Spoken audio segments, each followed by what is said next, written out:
Setelah Indonesia menyatakan kemerdekaannya pada tanggal 17 Agustus 1945, ternyata Belanda tidak mengakui kemerdekaan tersebut.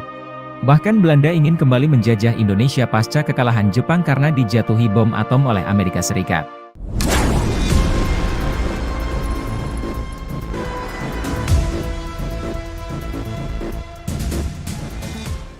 Pasukan sekutu mendarat di Indonesia untuk mengevakuasi orang Belanda yang menjadi tahanan Jepang, sekaligus meminta pihak Indonesia untuk menyerahkan senjata-senjata Jepang yang sudah dirampas oleh rakyat Indonesia. Pihak sekutu mengultimatum Indonesia untuk menyerahkan senjata yang sudah dirampas tersebut. Akhirnya ribuan rakyat Indonesia memutuskan melawan pasukan sekutu yang dituding berpihak kepada Belanda dengan pasukan Nica.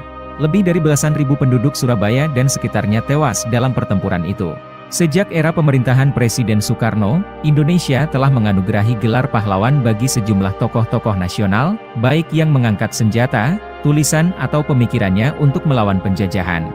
Dari sejumlah nama yang dipublikasikan, ada dua tokoh komunis yang pernah menerima gelar tersebut. Siapa saja mereka? Keduanya adalah Alimin dan Tan Malaka.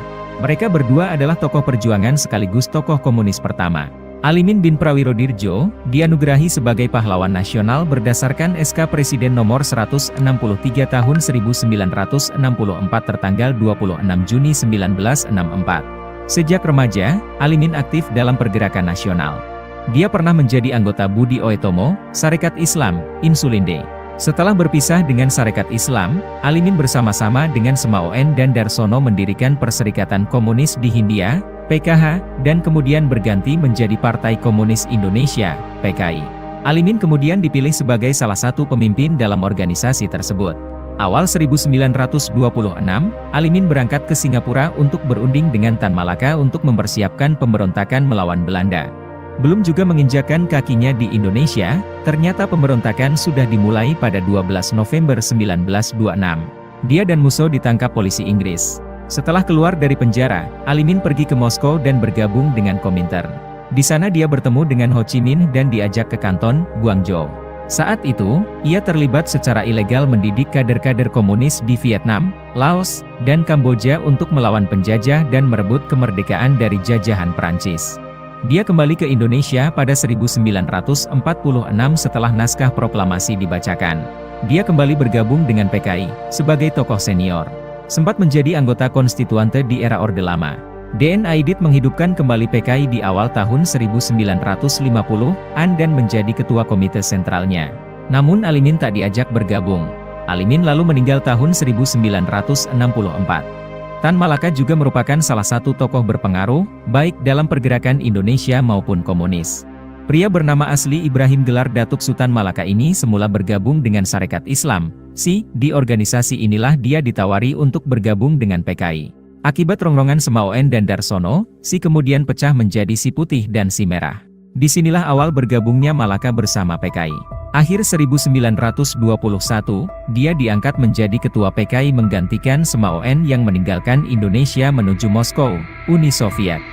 Berbeda dengan Semaoen yang berhati-hati, Malaka memiliki pemikiran yang radikal. Meski memimpin PKI, dia tetap membangun hubungan baik dengan Sarekat Islam. Malaka beranggapan, komunis dan Islam memiliki tujuan yang sama dan bisa dipakai dalam revolusi Indonesia.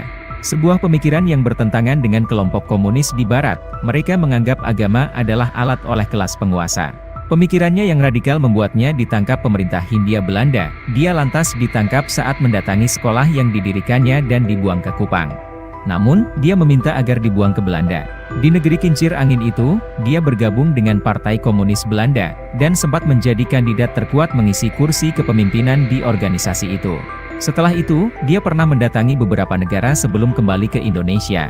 Silahkan baca buku karya Tan Malaka, Dari Penjara ke Penjara, untuk mengetahui perjalanan hidup Tan Malaka. Usai proklamasi dibacakan, dia kembali menggunakan nama aslinya setelah 20 tahun memakai nama palsu. Dia menuju Pulau Jawa dan menyaksikan perjuangan rakyat melawan tentara Inggris.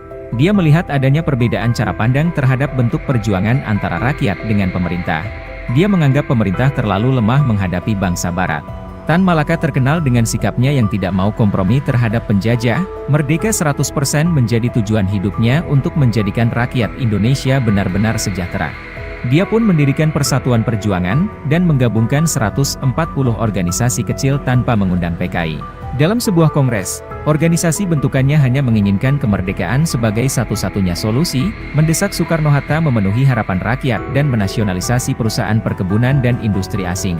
Malaka pernah bertemu dengan Soekarno, tokoh proklamasi Indonesia ini meminta Malaka agar ikut membantunya dalam perjuangan melawan Belanda. Konon, Soekarno pernah memintanya untuk menjadi penggantinya jika ditangkap sekutu. Agresi militer yang dilancarkan Belanda membuat Malaka tak mampu membesarkan Partai Murba yang didirikannya.